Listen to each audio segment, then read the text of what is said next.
Bienvenue pour ce nouvel épisode du podcast Les Trajets. L'aventure se poursuit ensemble en découvrant cette fois le portrait de Sylvia. Sylvia, je vous expliquerai comment on s'est rencontrés tout à l'heure, mais elle a fait vraiment une interview très sympa avec moi il y a quelques jours où elle nous parle de son parcours professionnel et de comment elle en est arrivée à devenir professeure des écoles en région parisienne, elle qui est née et vient donc de Corse. Et puis elle a souhaité aborder avec nous différents sujets que je vous laisserai découvrir par la suite. N'hésitez pas, si vous le souhaitez, toujours témoigner. Les témoignages commencent et les demandes de témoignages commencent à arriver davantage.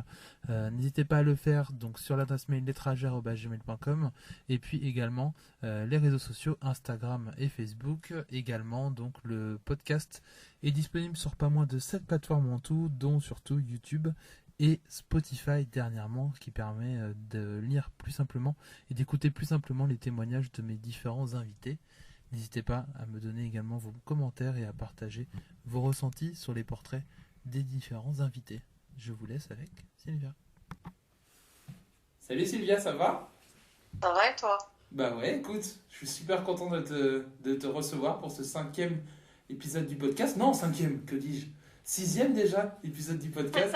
5e épisode de portrait. Il y a eu un épisode d'initiative, mais de la série initiative, mais 5e épisode de portrait, donc 6e épisode en tout du podcast. Je suis content de t'avoir pour cet épisode-là, parce que tu es une invitée un petit peu particulière pour moi. Est-ce que tu veux l'expliquer ou je m'en charge ? Euh, Tu peux commenter et si jamais je reprends. Ça marche, on peut faire comme ça. On se connaît depuis moins de 2 ans maintenant en fait, parce qu'on s'est connus, c'était octobre 2019, fin octobre 2019, Ouais, mon souvenir. fin octobre, ouais. Donc toi Sylvia, tu es venue avec un ami, donc Vincent, qui fera peut-être le podcast prochainement aussi. Vous êtes venus à Londres pendant quelques jours et il se trouve qu'avec ma conjointe, on y était aussi au même moment. Et nous, Et on s'est croisés dans un resto un peu particulier. c'est ça, on s'est croisés dans un restaurant un petit peu particulier. Je me souviens que le matin, on cherchait des activités à faire. On demande à la guide, qu'est-ce qu'il peut y avoir à faire qui peut être sympa ce soir. Elle nous a dit, allez sous la chapelle là. Et puis en dessous, il y a un petit concert de Saul avec un repas. Donc on allait réserver. Et qui est à côté de nous à la table? Vincent et Sylvia du coup. Et donc, à partir de là, on a lié quand même une amitié qui est assez forte. Vous êtes venus ici tous les deux. Incongru. Ouais, c'est ça. Et vous êtes venus ici tous les Qui deux. aurait cru? Vous nous avez aidés, on s'est mutuellement aidés. On a fait des choses ensemble aussi à Londres. Donc voilà, c'est une rencontre un petit peu particulière, mais qui du coup se transforme en une belle amitié. Donc voilà pour expliquer, si tu as des choses à rajouter, le pourquoi du comment je te connais et le pourquoi du comment je t'invite aussi. Je t'écoute. C'est ça. C'est bon, j'ai tout bien résumé. Oui. Après, il y a le contact. Ouais, Tu n'as pas raconté notre contact. vas-y, raconte-toi. Si je me souviens bien, tu t'es aperçu que la table derrière toi, les gens à la table derrière toi parlaient français, tu Oui, nous as adressé la parole. oui, c'est ça. Le premier contact est venu de là. Et j'ai entendu des personnes parler français, mais un français appuyé, un français régional, parce que toi, tu es corse du coup, Sylvia, avec Vincent.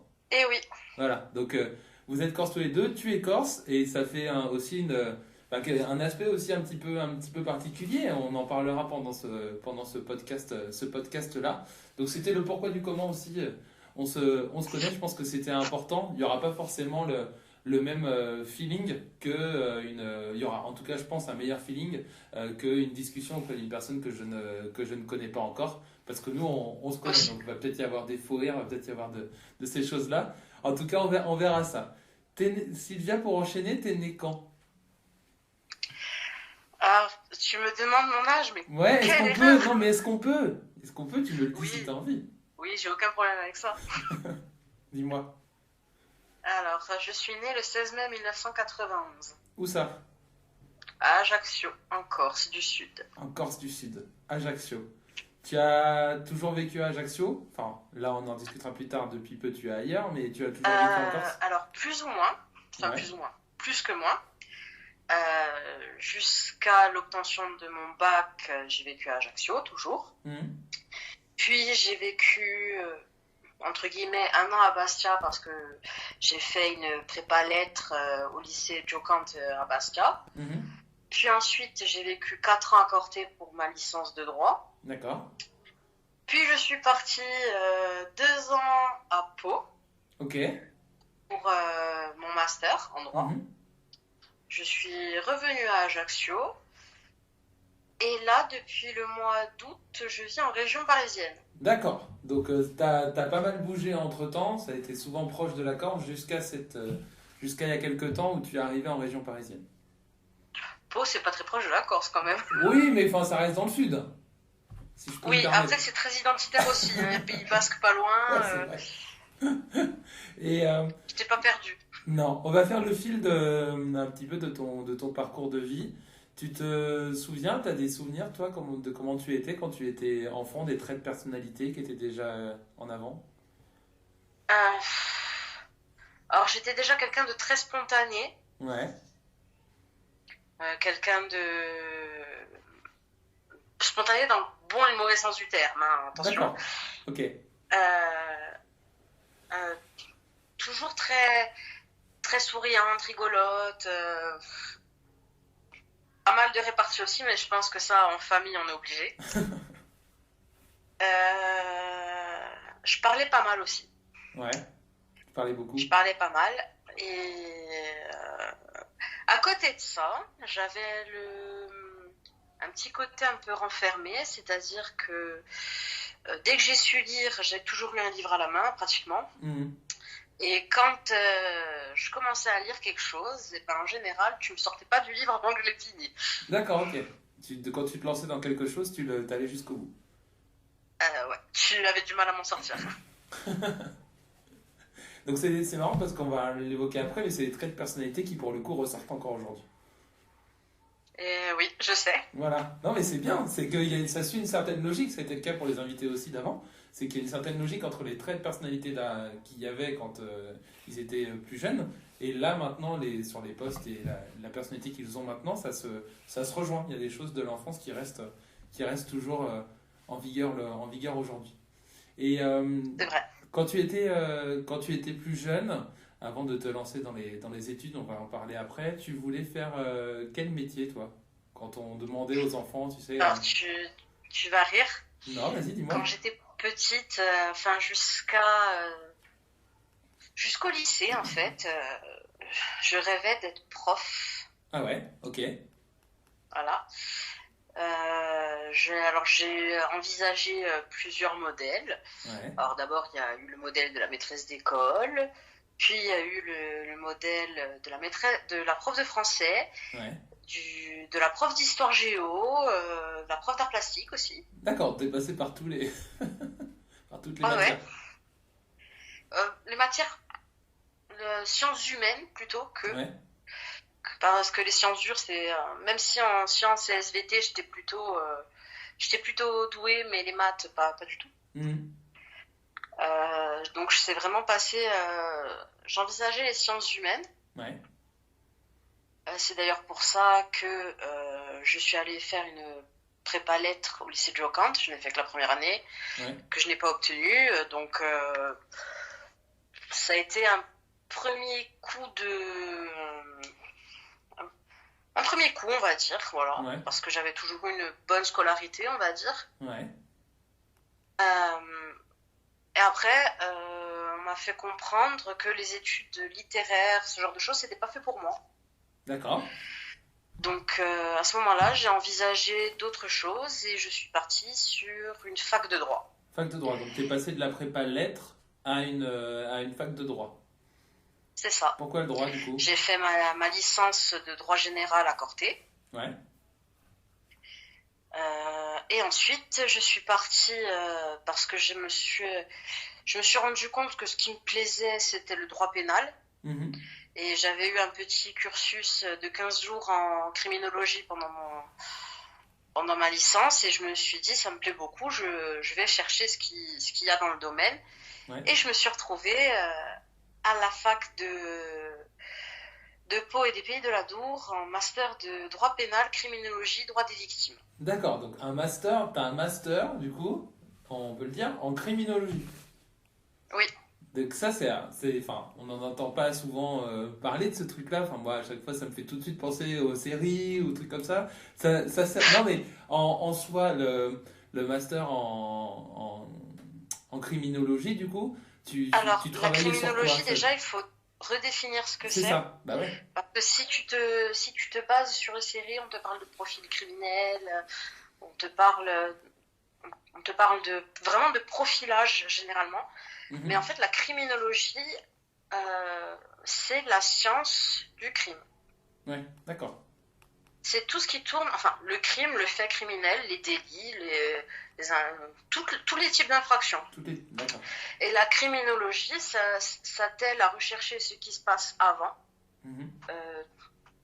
Quels sont les faits qui ont fait que le crime a eu lieu, mais aussi tout ce qui se passe après. Qu'est-ce qui se passe après la commission de ce crime? Quelles en sont les conséquences?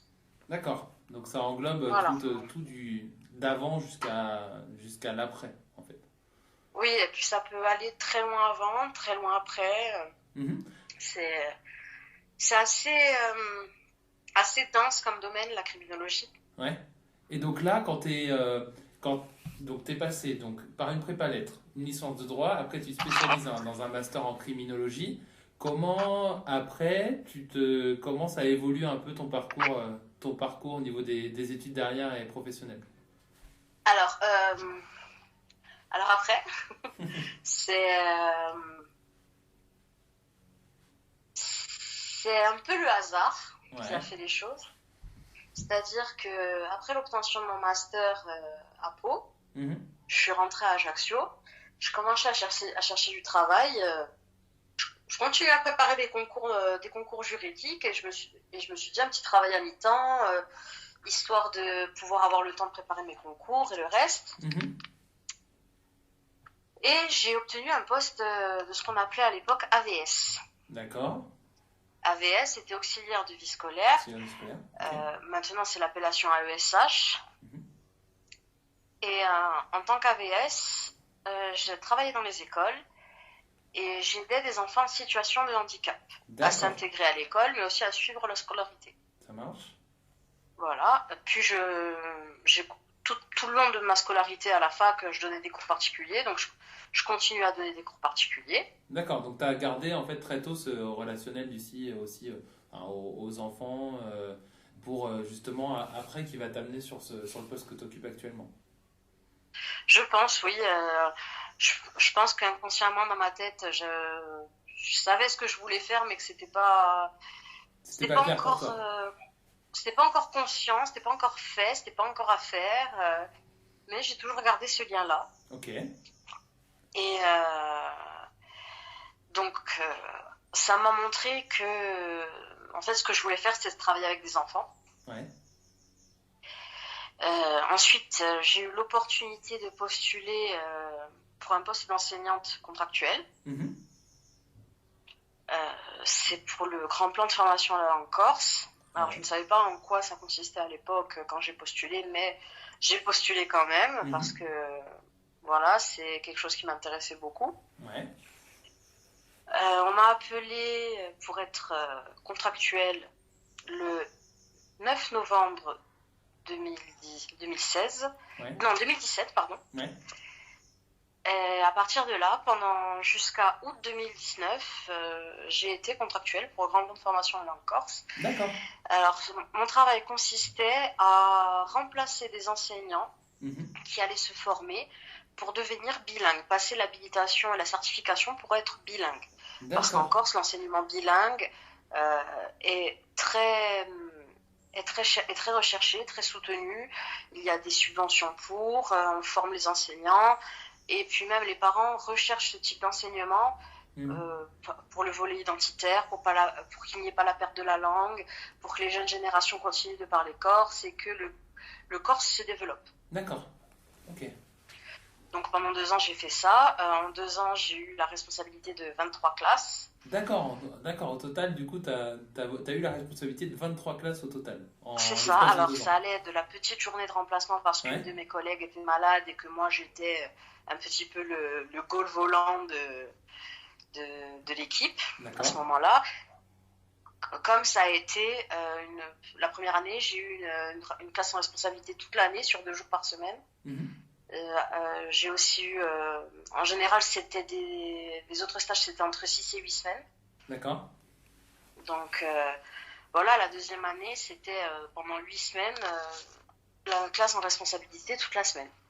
Ouais, d'accord. Donc, au fur et à mesure du temps, tu as acquis pas mal de nouvelles compétences, du coup, par ce poste-là avec les enfants, qui t'ont C'est amené ça. petit à petit à postuler pour être, pour le coup, non pas seulement lié à la Corse, mais une vraie professeure contractuelle, du coup, Ben, en fait, j'étais contractuelle et pour ouais, être titularisée et avoir un titularisée. poste fixe, il faut obtenir le D'accord, concours de recrutement des professeurs des écoles.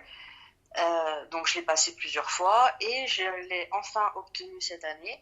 Je ne d'accord. l'ai pas obtenu sur mon île, je l'ai obtenu dans l'Académie de Versailles en région parisienne. Donc je me suis exilée en région parisienne. Là, tu t'es exilé depuis en région parisienne. Pour revenir avant sur justement la participation au concours, ça a été un petit peu particulier du coup, l'année où tu as toi réussi à obtenir ton concours, du fait Oh oui. de la situation actuelle qui s'est passée.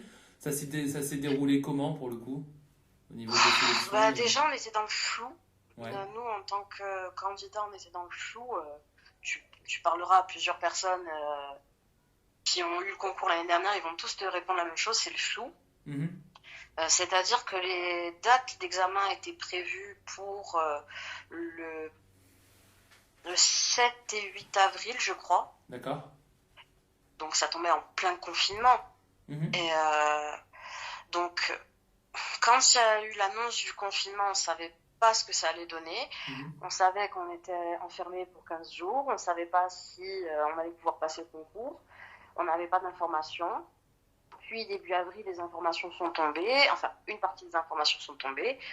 On nous a dit que, étant donné que c'était en plein confinement, le contexte sanitaire ne permettait pas d'organiser le concours dans des conditions Optimum. sécuritaires pour Ouais. les candidats. Ils ont décalé à des dates ultérieures. Donc, on ne savait pas quand ça allait tomber, mais on savait que ça allait tomber. Mhm. Donc, moi, à ce moment-là, comme j'étais au chômage et que j'avais pris cette année-là pour réviser les concours, ça n'a pas trop changé ma vie dans le sens où, pendant le confinement, ça n'a pas changé le reste de mon programme. Je continue à réviser, à faire mes exercices, à travailler mes annales, enfin voilà, à finir de préparer mes fiches. Puis, au fur et à mesure, on a commencé à avoir des infos.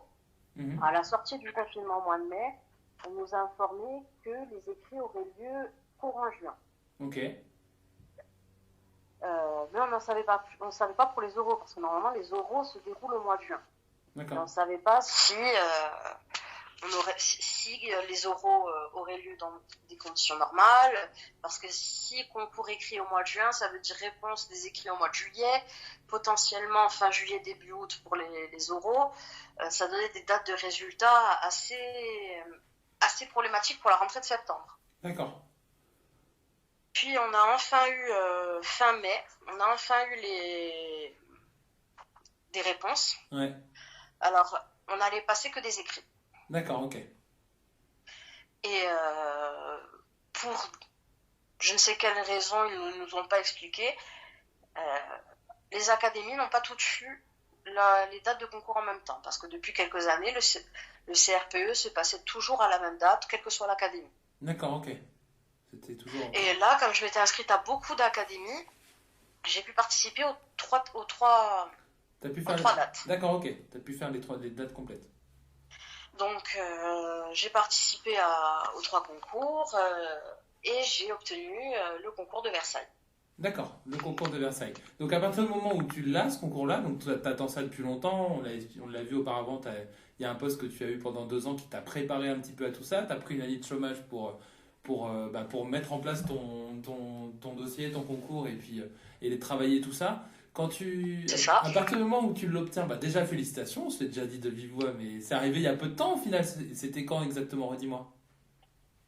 Alors, j'ai eu mon résultat. Enfin, j'ai été appelée pour me dire que j'avais un poste en septembre, le 17 juillet. 17 juillet, donc tu sais le 17 Et juillet. j'ai eu mon affectation Ouais. de poste le 25 août. Donc, tu sais le 17 juillet que t'es pris. Le 25 août, Ouais. tu connais ton affectation. Tu sais que tu vas en région parisienne. Et pour le coup, la rentrée, c'est une semaine plus tard. C'est ça. D'accord. C'était la grande aventure. Donc là, il y a plusieurs paramètres et plusieurs questions moi qui me viennent. Parce que t'attends ça depuis longtemps, tu sais que tu vas pas forcément rester en Corse. Pour le coup, tu te prépares à l'idée de bouger, forcément, en ayant eu le concours sur Versailles. Comment ça se... Alors, est-ce que ça n'a pas été trop difficile, du coup, pour toi, d'aller aussi loin? Parce que... Alors, oui et non. Hmm. Partir, je m'étais déjà faite à l'idée parce que je ne m'étais pas inscrite en Corse pour passer le concours. D'accord. Donc, je m'étais déjà faite à cette idée-là. Donc, voilà, c'était pas le plus problématique. Hmm. Le plus problématique, ça a été, comme mon affectation a été tardive, Ouais. ça a été la logistique. Ouais, de s'organiser, quoi. Parce que de Corse pour venir en région Non, parisienne, mais- ça peut être facile. Non, mais déjà, trouver un logement Ouais. en même pas une semaine. Et du coup, là, t'as des aides pour ça, pour trouver un logement? T'as une aide Alors, j'ai pu avoir une aide dans le sens où j'ai appelé l'assistante sociale qui travaille avec l'académie. D'accord. Je lui ai parlé de mon souci d'urgence Mhm. et elle s'est un peu démenée. Elle m'a proposé plusieurs choses, notamment le logement dans lequel je suis. Ok. Et je pense que si elle me l'avait pas proposé, j'aurais eu beaucoup de mal à trouver et les solutions d'urgence, c'est pas top. Ouais. Et donc, par contre, comment ça s'explique? Je sais pas si tu as le fin mot de l'histoire ou pas. C'est peut-être la situation sanitaire qui a voulu ça. Mais du coup, tu sais que tu es prise dans le courant que tu as ton concours dans le courant du mois de juillet. Comment ça se fait que pendant cette période-là, toi, t'es pas ton affectation plus tôt? Tu le sais ou pas? Les vacances d'été? Ah ouais, bah oui, bah oui. Bah oui, parce que contexte sanitaire, là c'est indépendant en fait. Euh, j'ai eu mon obtention de concours le 17 juillet. Mhm. Moi, de suite, j'ai appelé les services ad hoc pour avoir le plus d'infos possible. Et à chaque fois, on me répondait que les membres du service étaient en congé. Ah oui. D'accord, ok. D'accord. Voilà, donc toutes les semaines, j'appelais, si c'est pas tous les jours. J'appelais très régulièrement. Ouais. Jusqu'à ce que j'obtienne enfin quelqu'un de ce service. Pardon, la personne me répond enfin dans la semaine qui suit le 15 août. Mhm. Et elle me dit, le souci, c'est que moi, j'arrive de congé. Je n'ai pas encore votre affectation parce que en fait, je viens d'arriver, je ne sais pas où vous mettre. D'accord. Ouais. Donc là, on commence à stresser un petit peu. On se dit, bon, dans 15 jours, je suis en classe, je sais pas où je vais, je sais pas quel type d'élève je vais avoir, quel niveau de classe. Enfin voilà, quoi. Là, le stress commence à monter un peu. Mhm. Je fais ressentir cet état d'urgence à la personne tout en restant très correcte. Ouais. Et elle finit par me rappeler les jours qui suivent en me disant voilà, vous êtes affecté dans telle commune, à telle école et vous avez des élèves de maternelle. D'accord. Je dis ok, c'est bon, je gère. Ok, je sais, j'ai tout. La logistique, on va gérer aussi. Et donc, à partir du moment où tu as cette affectation-là, comment ça se. Alors, c'est un petit peu particulier, tu y réponds si tu le souhaites, mais je l'avais noté dans la trame qu'on a travaillé.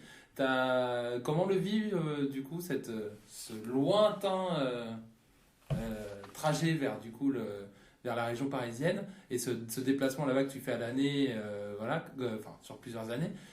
Comment le vivent tes amis et ta famille et comment ça se passe quand tu arrives? Euh, alors, il y a à la fois la joie que j'ai enfin obtenu ce concours, que j'ai enfin une situation correcte entre les mains, Mhm. enfin tout ça. Ouais, Puis il y a aussi la crainte. ouais, La crainte que je parte seule, ouais. la crainte que je parte dans un endroit que je ne connais pas, Mhm. où je ne connais pratiquement personne. Ouais, Et puis à l'époque, je pensais ne connaître personne, puis après, je me suis souvenu que je connaissais des gens. d'accord. Euh, la... Et puis la crainte aussi par rapport à l'image qu'on se fait un peu de la banlieue parisienne. Ouais, La crainte que je me retrouve dans des endroits pas très bien fréquentés, des endroits où je pourrais être potentiellement en danger, enfin voilà.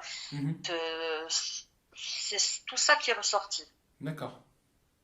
Mais après, bon, il a fallu assimiler tout ça, Mhm. aussi bien de mon côté que du côté de mes amis et de mes parents. D'accord. Et il a fallu assimiler tout ça, il a fallu se renseigner, il a fallu prendre connaissance des choses et aussi se déstresser beaucoup. Mhm. Ça a été Parce que un mine de travail sur rien, toi, ça a été un travail sur toi et sur les autres du coup là. c'est pas anodin tout Mhm. ça, tout ce que je viens de te dire. Donc Bah oui, oui. il a fallu gérer tout ça. Et donc à partir du moment où tu arrives, du coup ça se passe comment? Parce que tu y arrives, quoi? 3, 4 jours avant la rentrée? Non, à peine? La rentrée avait lieu le mardi, je suis arrivée le jeudi d'avant. D'accord, ok. Donc t'as quand même, ouais, t'as eu 4-5 jours.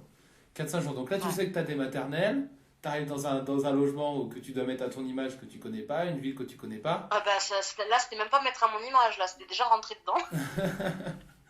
Donc Et déjà, quand j'ai eu mon affectation, la première chose que j'ai fait, avant de partir ou quoi que ce soit, c'est que j'ai pris contact avec la directrice de l'école où j'allais être. mhm, On a bien discuté au téléphone. Elle était contente d'avoir enfin quelqu'un à ce poste-là parce qu'elle savait que ma binôme avait la classe, mais avec ma binôme, elle ne savait pas qui allait être avec elle. Et elles avaient très peur qu'il n'y ait personne. d'accord. Suite à ça, la directrice m'a mis en contact avec Amandine, ma binôme. Et dès le départ, on a décidé de travailler en bonne intelligence et en bonne entente. Mhm, Et ça se confirme avec le temps. On développe une bonne relation, déjà une très bonne relation de travail. Et puis, plus personnellement aussi, c'est quelqu'un que j'apprécie beaucoup et avec qui je prends plaisir à travailler aussi. mhm. C'est Donc, important. dès le lendemain de mon arrivée en région parisienne, on s'est donné rendez-vous avec Amandine à l'école. Déjà pour prendre connaissance avec la classe, faire connaissance déjà entre nous, puis connaissance avec Natsiane qui allait travailler avec nous, euh, voir ce qu'on allait faire, ce qu'on n'allait pas faire. Enfin voilà, tout goupiller très vite. Et quand tu arrives, et quand maintenant là tu es en place et bien en place dans ce poste-là, auprès des enfants, dans la ville, dans l'école, du coup tu gardes, quand tu regardes dans le rétroviseur là, les années où tu as attendu d'avoir ce concours, quand on parlait de l'enfance tout à l'heure, où tu avais toujours voulu être enseignante, ton, tu portes quel regard sur tout ça maintenant que tu es en poste? Euh, alors je me dis déjà, tu as réalisé ton rêve de gosse, Ouais. tu, tu n'as pas perdu cette envie-là. Ensuite, je suis très heureuse de pouvoir faire un métier qui me plaît, que, que j'aime beaucoup, Mhm. qui me permet de vivre des choses assez intenses, que ce soit au niveau du travail, parce que on n'imagine pas, mais la charge de travail peut être assez importante, Ouais. mais aussi émotionnellement. Émotionnellement, ça peut être assez intense aussi parce que on s'attache à ces petites bêtes-là. Ouais, bah oui, forcément. Euh, et puis il y a les mots à cet âge-là aussi, ils n'ont pas trop de filtres, donc il y a aussi les mots d'enfants qui émeuvent dans le bon et dans le mauvais sens, mais voilà, ça me, ça me permet de voir pourquoi j'aime mon métier, Mhm. ce qui me plaît dans mon métier, et voilà, quoi, ça me permet aussi de vivre mon métier. Ça, c'est bien. C'est des belles paroles. Comment Mais tu... c'est un des rares métiers où tu peux dire ça, quoi. Bah ouais, Tu vis carrément. vraiment ton métier. Un enseignant, euh, il va souvent parler de ses situations de vie de classe. Mhm. C'est rare qu'un enseignant parle d'autre chose. C'est ça. Et donc, Et les gens qui ne sont pas enseignants ont du mal à le comprendre. oui, ouais, je pense. Je pense que tu as raison sur ça. Je pense que tu as raison. Et Voilà, mais après, c'est pour l'instant, c'est peut-être encore qu'un début. Ça fait pas très longtemps que je suis à ce poste, et puis même, ça fait pas très longtemps que je suis maîtresse d'école, mhm. à l'échelle d'une vie, hein, je Oui, parle. oui, bien sûr. Donc, c'est toujours très intense. Oui, Donc, c'est très difficile de prendre du recul, d'expliquer les choses. Mais après, j'espère ne jamais perdre cet amour de mon métier. ouais, Je pense que le jour où je n'aimerai plus mon métier, il faudra que je fasse autre chose. ouais. Ah ouais. Et Et j'espère ne jamais en arriver là. bah, je te le souhaite pas non plus. Mais à partir du... Pour clore un petit peu ce chapitre autour effectivement de ton poste actuel, là pour le coup, ça y est, tu es installé en région parisienne auprès d'une classe de maternelle. La suite, en tout cas au niveau professionnel, ça se passe comment? Tu as un quota d'années, tu m'expliquais, à Alors, respecter? c'est à la fois simple et compliqué. Alors, c'est simple dans le sens où, pour l'instant, je ne suis encore que stagiaire, enfin, professeur des écoles stagiaires, et je serai normalement titularisée entre fin juin et fin juillet, je pense. D'accord, Mon affectation l'année prochaine, je peux la connaître très tard, donc c'est à voir. d'accord. Après, voilà, ça c'est un peu le côté simple. Mhm. Le côté compliqué, c'est que je suis dans une région qui est déficitaire. Il y a Mhm. un manque d'enseignants. D'accord, Donc, c'est des régions d'où on ne peut pas partir facilement. d'accord. Ok. Donc, je sais que j'ai signé pour un minimum de 5 ans, voire 5 ans. plus. Ok. Et bon, après, tout dépendra de ma vie, quoi. Tout dépendra de ma construction de vie. Je ne vais pas faire de plan sur la comète Ouais, bah oui, oui. parce que il faut, il faut que j'ai toute une vie à construire. Il faut que je me construise en dehors de mon,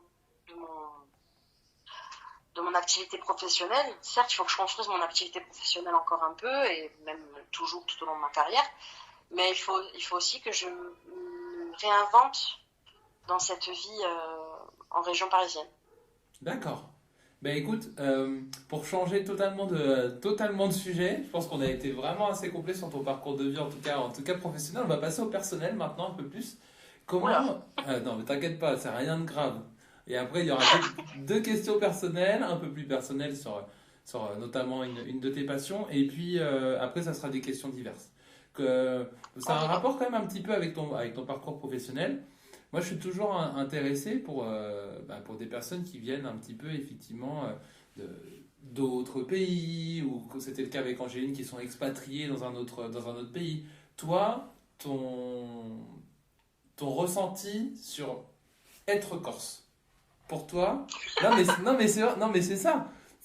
Non, mais moi, tu vois, je pense, tu me dis si je me trompe, hein, mais en France métropolitaine, en tout cas, tu dis je suis français. Quand tu es en Corse, est-ce qu'on dit pas, on va pas plutôt dire directement je suis corse? Comment tu Si. le...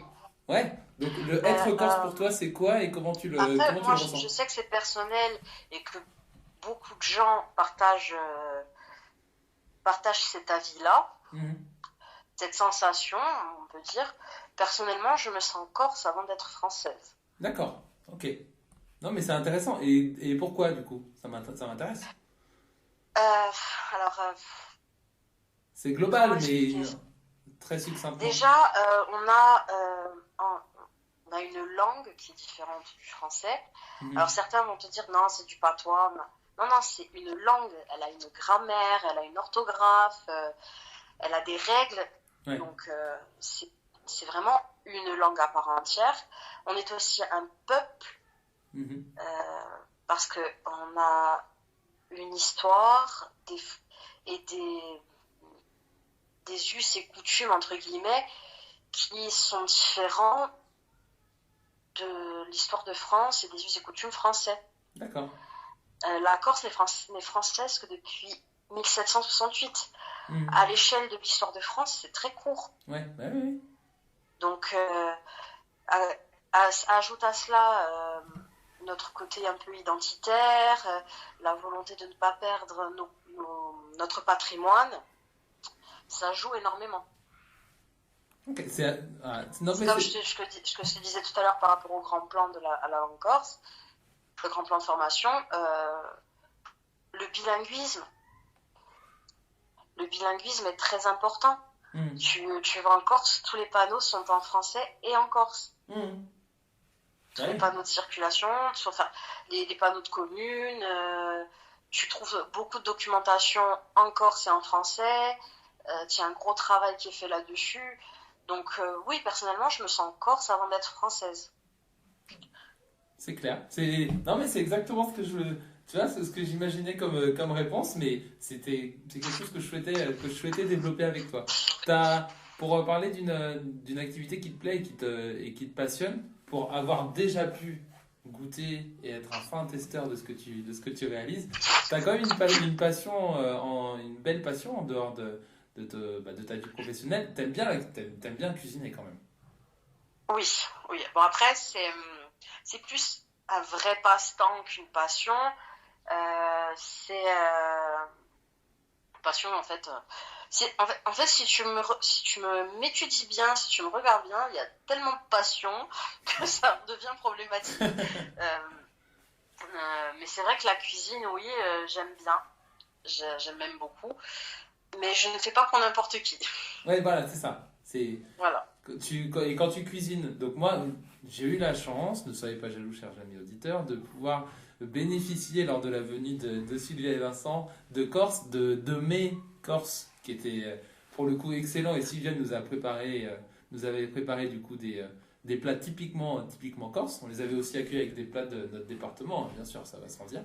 Mais pour le coup, quand t'es chez toi, là, maintenant que t'es en région parisienne, tu te fais, tu te fais la cuisine quoi, très simplement ou tu continues à la faire avec autant de passion? Ben, en fait, ça dépend des jours, ça dépend de mon humeur, déjà. Euh, mais étant donné que moi qui cuisine pour moi, ben, de temps en temps, j'essaie de me faire plaisir aussi, tout en restant raisonnable, on va dire. Euh, mais c'est vrai que j'aime plus cuisiner pour les autres que pour moi-même. D'accord, ok, ok. Tu vois, la partie personnelle, elle est finie. Maintenant, il y a c'est place aux questions diverses parce qu'on a pas mal de choses qu'on avait notées dans les questions diverses. Euh, Je t'écoute. on en a parlé professionnellement tout à l'heure, donc parce que dans les 5 années à venir, du coup, tu es engagé sur la région parisienne. Ton avenir, du coup, proche, on le connaît sur cette partie-là, mais ton avenir proche et lointain au niveau personnel, tu le vois comment t'arrives à t'en faire une idée? Non, Non, t'es dans le présent non. maintenant. Non, parce qu'il y a tellement de choses à construire, tellement de choses à faire. C'est voilà, c'est le flou, mais en même temps, c'est mieux. Il y a tout Hmm, à faire. d'accord, ok. Si on a parlé tout à l'heure, tu as évoqué un petit peu c'était ton rêve quand tu étais enfant. Maintenant, tu es prof, donc un de tes rêves est réalisé. T'en as un autre que tu souhaites par-dessus tout réaliser maintenant?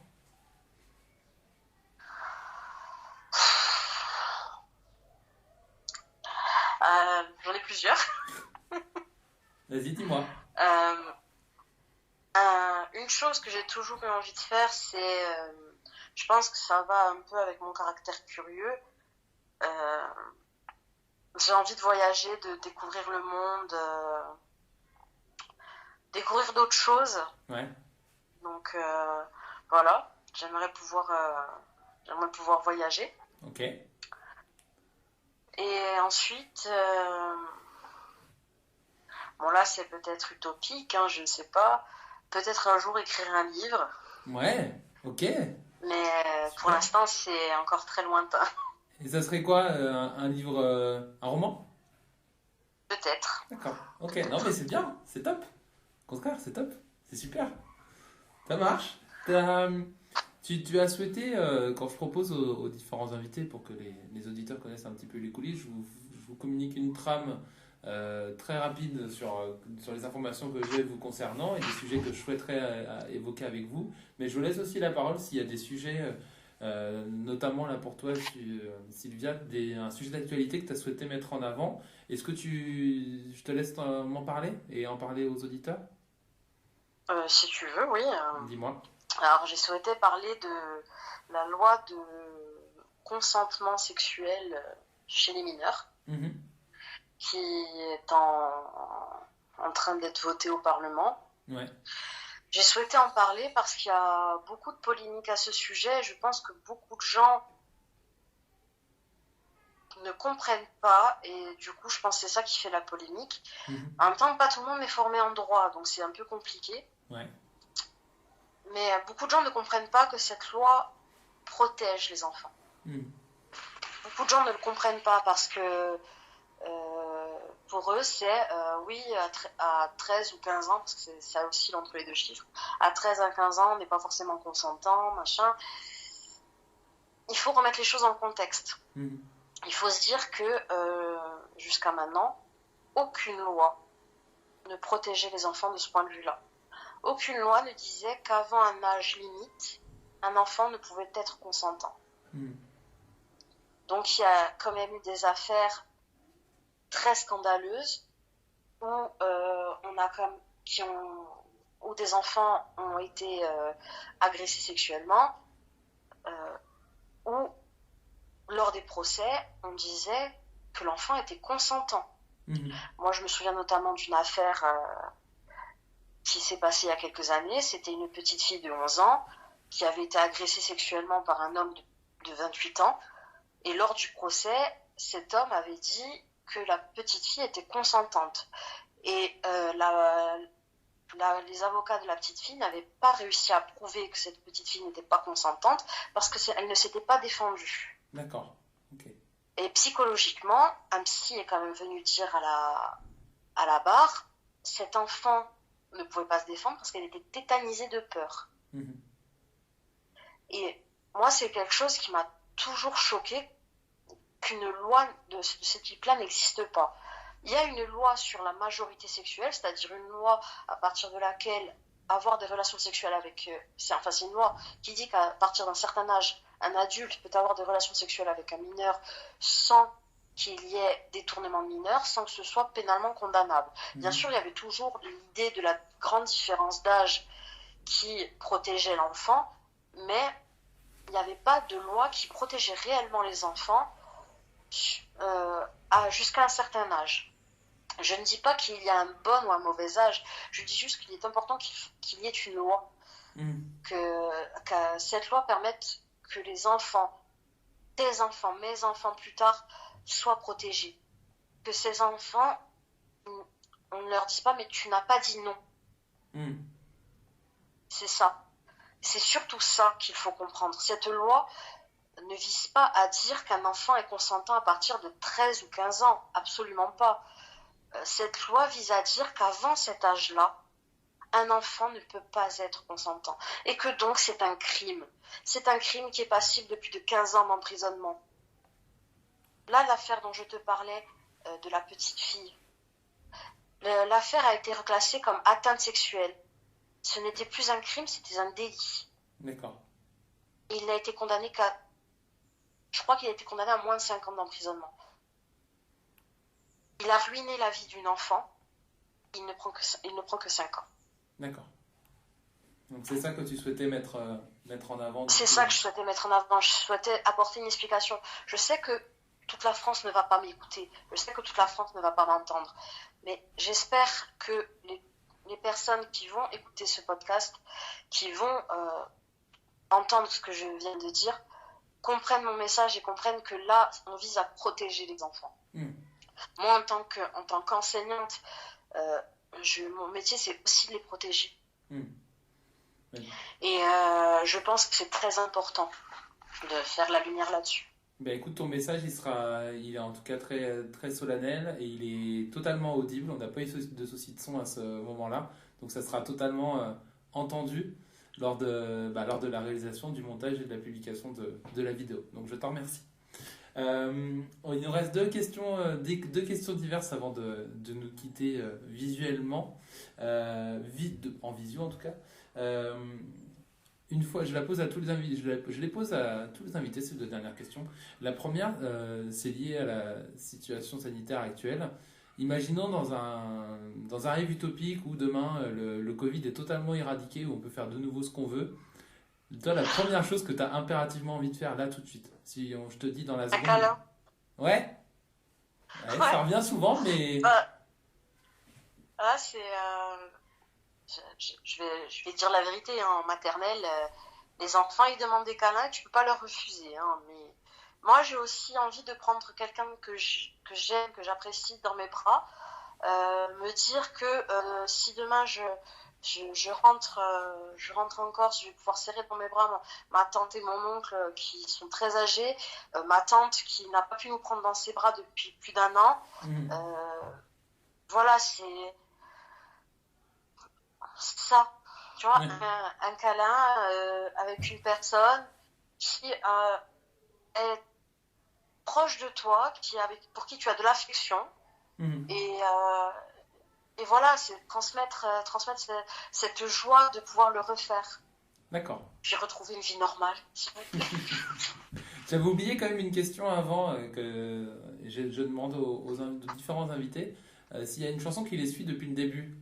C'est pour toi, tu m'as indiqué Envole-moi de Jean-Jacques Goldman. Explique-moi. Oui.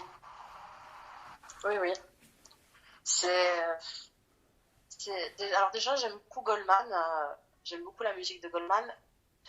Si tu regardes bien toutes les paroles des chansons de Goldman, elles ont beau avoir été écrites il y a 20 ou 30 ans, voire même plus pour certaines.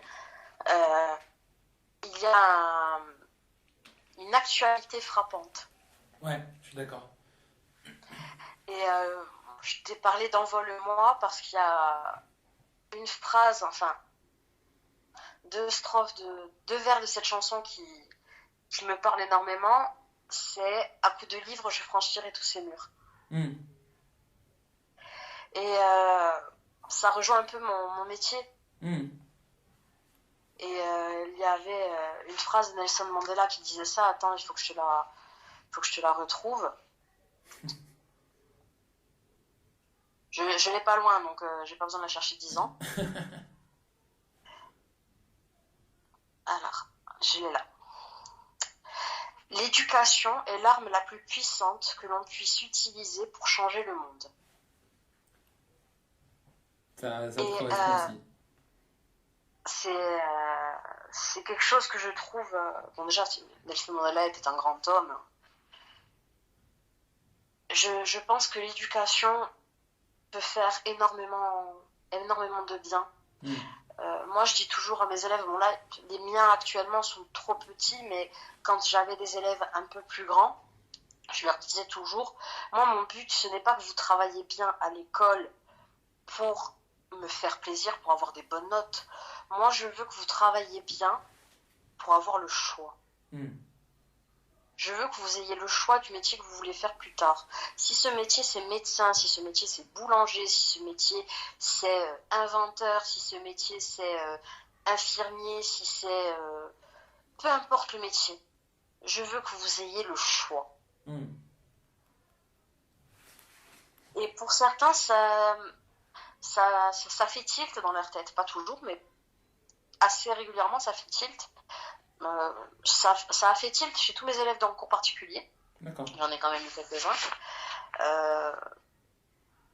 Donc, cette phrase, à coup de livre, je franchirai tous ces murs, elle a un impact. C'est bien. Si tu vois ce que je veux dire. Ouais, c'est toujours bien raconté. Et non, mais t'as une vision aussi des choses qui est vachement, qui est très sincère, qui est très honnête aussi. Donc ça, je comprends que cette chanson te parle. Pour une dernière question, plus personnelle et diverse, t'y as réfléchi, parce que celle-là, elle est un petit peu particulière. Je la pose à chacun des invités. Si tu avais une question, une personne avec qui tu souhaitais, une personne qui a été connue, un proche, un ami, tu souhaites t'asseoir avec autour d'un café pour discuter des heures avec quelqu'un, tu choisis qui? Alors, j'ai la possibilité de discuter des heures avec mes amis quand je veux, donc Ouais, là n'est pas le souci. Par contre, j'aimerais bien avoir une machine à remonter le temps et aller voir Léonard de Vinci. d'accord, ok. Ok, ok. Pourquoi? Là, je pense que ça répond pas mal à mon côté curieux. Ouais, pourquoi du coup?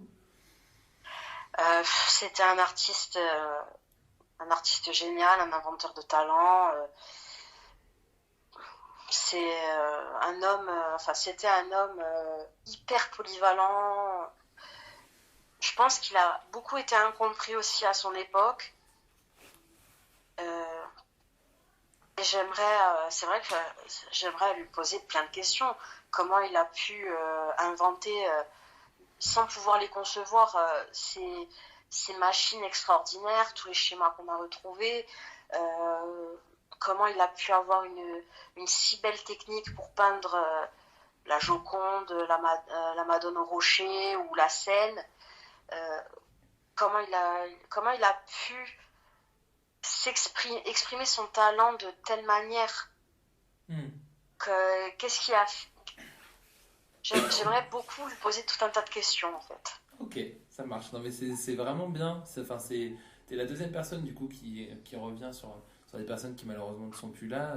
Charles nous parlait notamment de Jean Carmé sur le deuxième épisode. Les autres ont choisi des personnes plus actuelles de leur entourage. Mais c'est très intéressant comme choix. Bon, moi, il faut vraiment une machine à remonter le temps pour Ouais. l'avoir quand même. Hein. Sylvia, on arrive à la fin de cet épisode. À ton avis, ça fait combien de temps qu'on discute?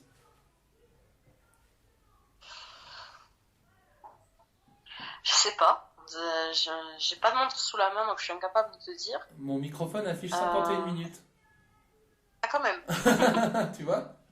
Donc, bah écoute, je te remercie d'avoir fait partie de ce projet, donc Avec plaisir. de ce podcast Les Trajets. Ça m'a vraiment fait très plaisir. Je pense qu'on a été très très complet en plus sur ton parcours de vie, ta vocation pour le métier de professeur des écoles, ton parcours. Donc, pour tout ça, je te remercie. Merci à toi. Et puis du coup ça va être toujours la même petite fin de vidéo qui récapitule un petit peu les différents liens pour suivre tout ça. Il y a la chaîne donc YouTube Les Trajets, les comptes Instagram, Facebook, les comptes Instagram, Facebook, Twitter. Et depuis aujourd'hui, on a la possibilité, aujourd'hui, quand je me situe aujourd'hui, c'est le 3 mars, il y a la possibilité d'écouter tous les épisodes sur Spotify en plus. Donc j'ai rajouté tout ça, donc ça peut être beaucoup plus simple pour certains pour suivre le podcast en audio, parce que YouTube, on est obligé de temps en temps d'arrêter la vidéo. Donc c'est disponible sur les trajets sur Spotify, ça se trouve aussi facilement que la chaîne YouTube. Et puis si vous avez envie de témoigner, comme Sylvia, comme Antoine, comme Charles, comme Angéline et plein d'autres personnes que je vais aussi interviewer par la suite, de témoigner de votre parcours de vie et d'évoquer des sujets particuliers, vous pouvez aussi me contacter donc via les réseaux sociaux et à l'adresse mail lestrajets@gmail.com. Sylvia, je te dis à très bientôt, on va débriefer ça pendant quelques minutes après, mais je te remercie encore d'avoir accepté de témoigner pour cet épisode. De rien, merci à toi. Et puis à très vite pour de nouveaux épisodes.